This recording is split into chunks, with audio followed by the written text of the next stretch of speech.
mean, weren't those two with Lisa Gibbons on the finale of Celebrity Apprentice? Good eye.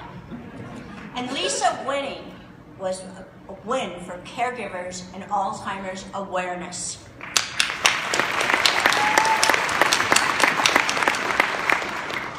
Especially on the heels of Still Alice. Last year, Maggie and I lost our mom, Eleanor, our uncle, Robert, and our mother-in-law, and my mother-in-law, Shirley, all to Alzheimer's disease. As devastating as their losses still are today, the people in this room uniquely understand that the journey of this disease is a nightmare that no person or family should have to endure. Watching the cruel reality of Alzheimer's is heartbreaking, and it is incredibly frustrating that you just can't make it stop. We became advocates to make a difference in the fight to end Alzheimer's and to empower ourselves in an otherwise helpless situation. Our precious cousin, Allie Rose, who's also Maggie's goddaughter, has Down syndrome. Without a cure for Alzheimer's, by the time she's approximately 40 years old, she is at risk.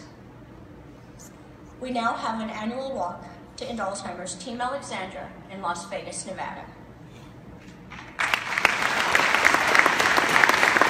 Isn't she adorable? Our mom and my mother-in-law were on the same hospice. Our mom 3.5 years, and my mother-in-law almost 2 years. The hospice doctor knew that Maggie and I were Alzheimer's advocates, that our mom had an official diagnosis, but he didn't know that Alzheimer's was an acceptable reason to put on a death certificate. A hospice doctor. He put the current #1 cause of death, heart failure. That didn't sit with us.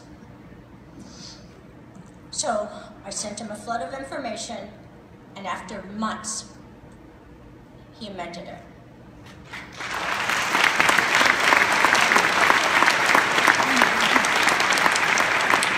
When my mother-in-law was dying, I mentioned to him that I didn't want to have to revisit that same ordeal.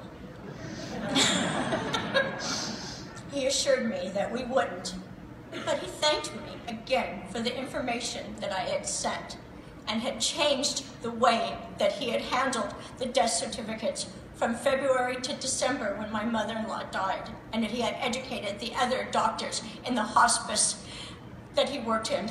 And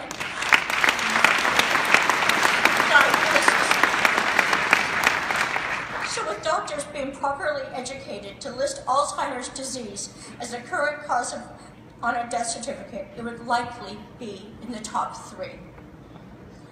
Our mom beat pneumonia a week before she died. We feel strongly that if there were prevention, treatment, or a cure, our loved ones would still be with us today. And I'm sure a lot of you do too. People ask if I'm concerned about getting Alzheimer's because my mom died from the disease. I hear this all the time, as I'm sure you do too. And I remind them of the biggest risk factor of all: having a brain.